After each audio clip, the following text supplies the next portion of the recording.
Greetings all, welcome to another ambient guitar recording walkthrough. So yesterday I released a video on YouTube. It's a beach time-lapse from the Outer Banks of North Carolina. Had a great time recording the time-lapse, and I was looking for some music to put behind the time-lapse. So I looked through my archive of recorded sounds and I found a wind-powered guitar track that I actually recorded in 2015 also at the Outer Banks. I've never released it before. So I thought, hey, it's time for some more wind-powered ambient guitar. So that's what I did. I really like the results. And on today's video, I want to walk through how I got the sound. So a couple things. One is, if you haven't seen the time-lapse, check it out now. I'll include a link in the video description below and a link in the card on the video. As you can see, I've got the track pulled up in Logic. And let's listen to the basic audio of the guitar.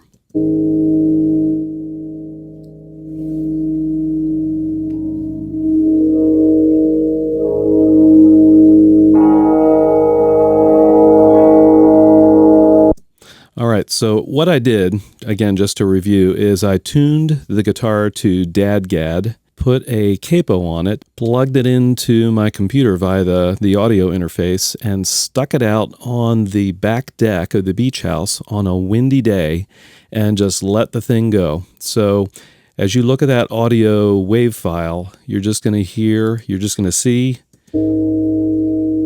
how the wind affected the guitar. All right, so that's pretty boring just in and of itself. So as I kind of analyzed the audio, the first thing I noticed was that there were some kind of nasty EQ bumps in the audio.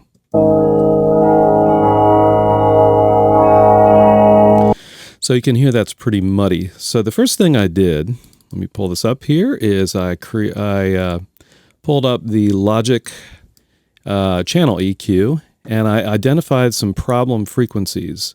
So I got one here at 60 hertz, 106 hertz, 315, 470, and I used a high shelf just to pull up the high end of the audio. So let's listen to that real quick.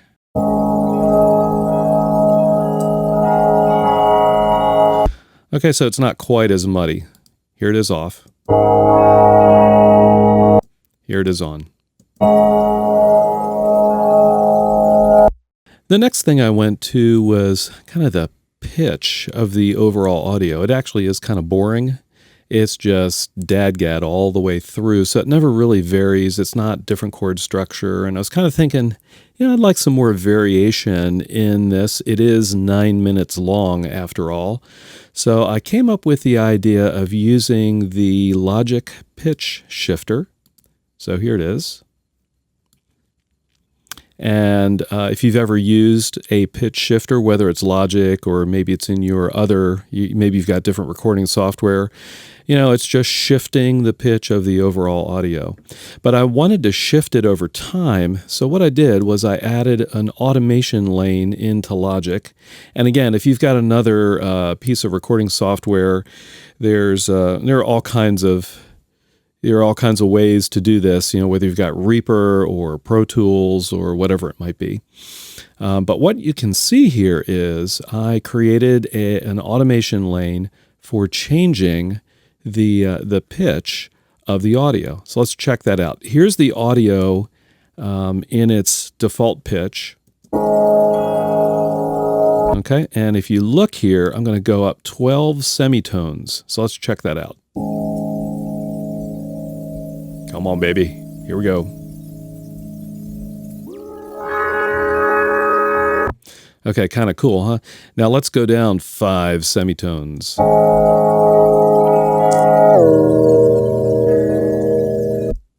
Okay, so you can kind of get the drift of what I'm doing here, just going up and down. I'm essentially twisting the audio to create different chords throughout the entire piece. All right, so I've got my audio, my wind-powered guitar. I'm shifting the pitch of that wind power guitar. Now I need to start to add some ambience. So the first place I went was to Logic's Space Designer. Space Designer. So that's the convolution reverb of the of Logic, and I just selected one of the out-of-the-box presets called Surging Bells. So let's check that out.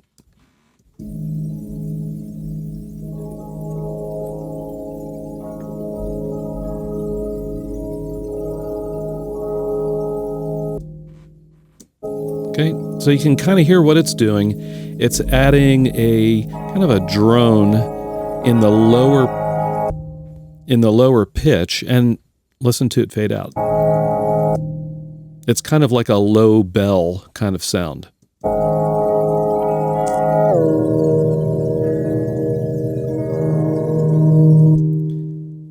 Okay, so kind of cool. It's not super out there. It's actually a little bit subtle, but it does add a little something extra to the overall tone.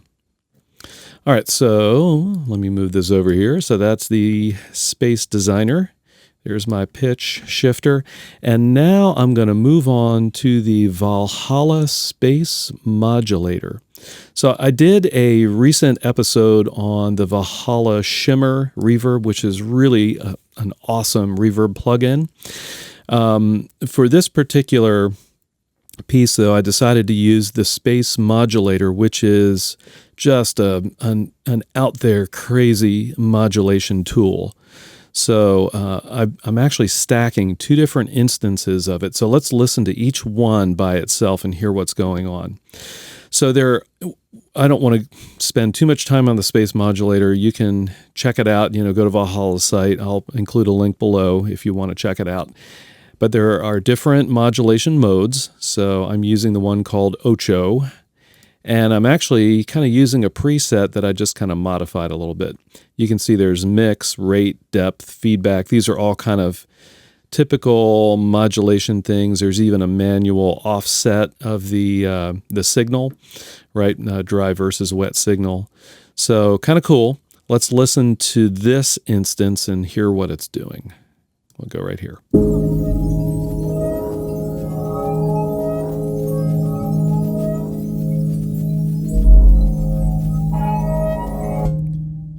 Isn't that sweet? Man, that does a lot to the sound. Actually, let me turn the Space Designer off and you can hear the subtle difference.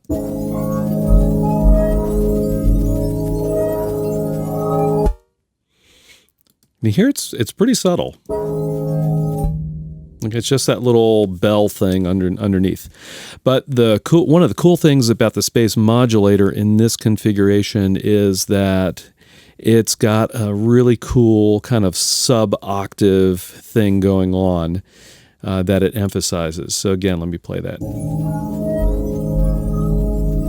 So it's almost like, as the strings are banging around in the wind, they're creating some lower tones that are really being emphasized by this instance of the Space Modulator. So let's check out instance number 2. That's instance number 1. Instance number 2 is right here. And I've got this set to the symphonic mode. It's a preset called Electric Avenue, and I've tweaked it just a little bit. But this is going to be more of a delay-ish kind of sound. So let's check that out. And again, this is just this one instance.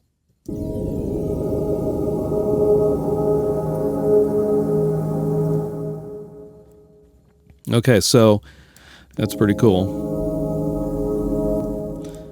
So again, if I turn that manual down, see in this case, the manual's actually acting, there we go, as kind of the delay length of the reverb, decay length, I guess you could say. So what was it, like 20? There we go, that's close enough. That's pretty sweet. Now, let's put both of these Space Modulators together and see what we get.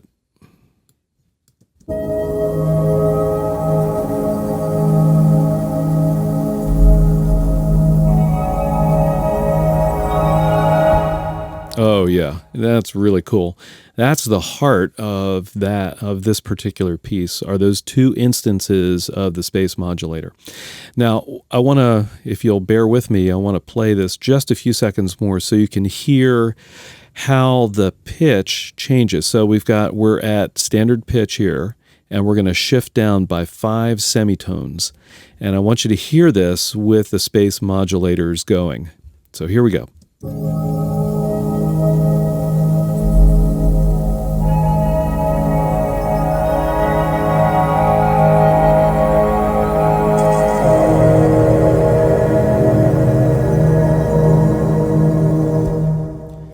That's pretty cool, isn't it? With the space modulators and also I think the space designer engaged, it kind of smears that hard shift between the root pitch and then 5 semitones below. So it doesn't really create a curve, a pitch curve, but it kind of smears the shifting of the pitch. So it's not just a hard, one pitch to another pitch.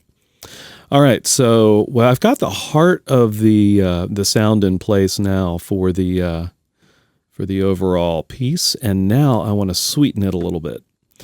So to that end, I'm going to use the Audio Damage EOS reverb, and again, I did a demo of this a little bit ago.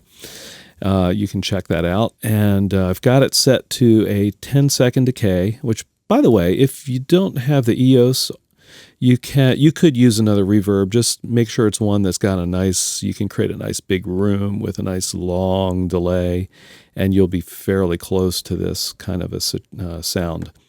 Let me turn everything off except for the original signal for a moment so you can just hear the EOS reverb itself.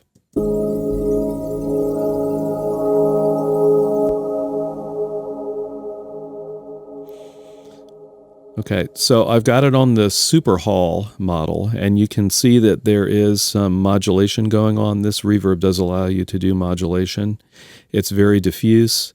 I've got a lot of the low lows cut out, so I'm starting at 339 hertz, just to keep some mud out of the sound.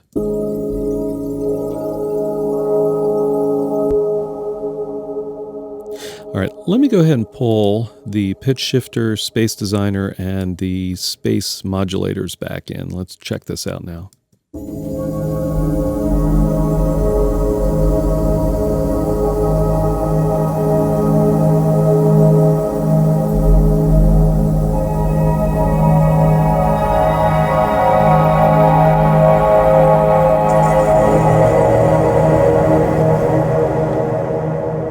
Oh yeah. Yeah, that got huge. I really like that a lot. All right.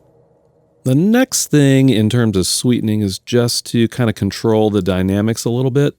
So I'm using a bus compressor. I'm using a Waves V-Comp. You could actually use any kind of compressor. Yeah, even the stock compressor with Logic would do just about the same thing. What I'm looking for is about,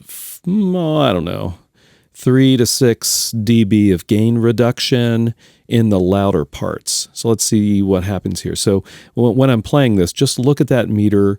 It's going to go from right to left, and this is the 6 dB of gain reduction mark. You'll be able to see kind of where it's landing as the signal gets louder. Here we go.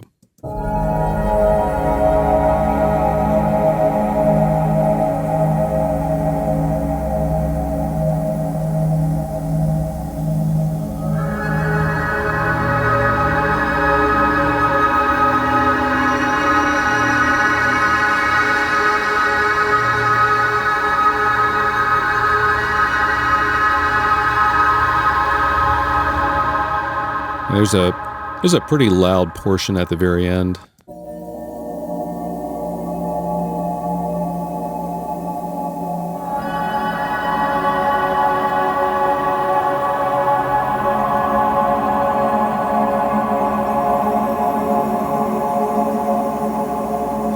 All right, so you can kind of see the meter moving. I guess I didn't pick out the great spots where you'll see it bump up to 6, but that's kind of where it's peaking at about -6.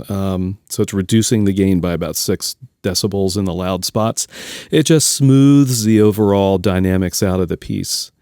And then finally, I'm using Isotope's Ozone 7. That's what I use for mastering when I master my albums. Most of the time I will export my pieces out to a stereo wave file and then master separately, if I'm doing a full album, for example.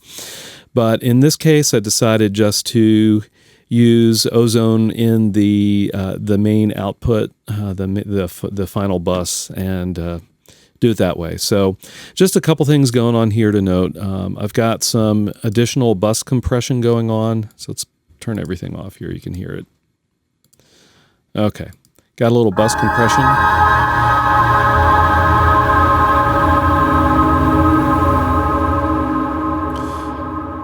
Okay. So you can hear that I'm also bringing up the volume here quite a bit. So that's okay. And but we've got a little compression going on just to, again, smooth things out a little bit. I'm using some EQ, and what you'll see here is that we're boosting the high mids a little bit around 2K, and we're actually doing a little bit of a cut all the way down to 200, and then a little bit, it's kind of interesting the way this one works, a low mid. You can actually boost and cut with this EQ at the same time to create an interesting EQ curve, and then we're boosting at 10K just a little bit. So here it is.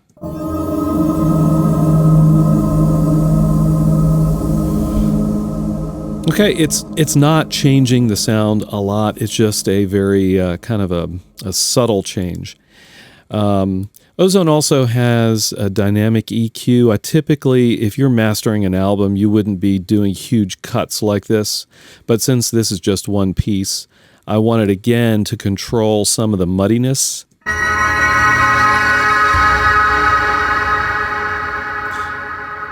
In the overall kind of piece. So I'm just doing some cuts at 100 hertz, at 351, and at 662, and this is a dynamic EQ, so the louder these frequencies get, the more it will cut the frequency. Kind of cool.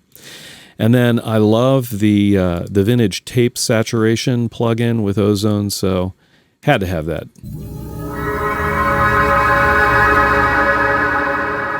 And then finally, the limiter to kind of bring the overall level up to where I wanted it for the final mix.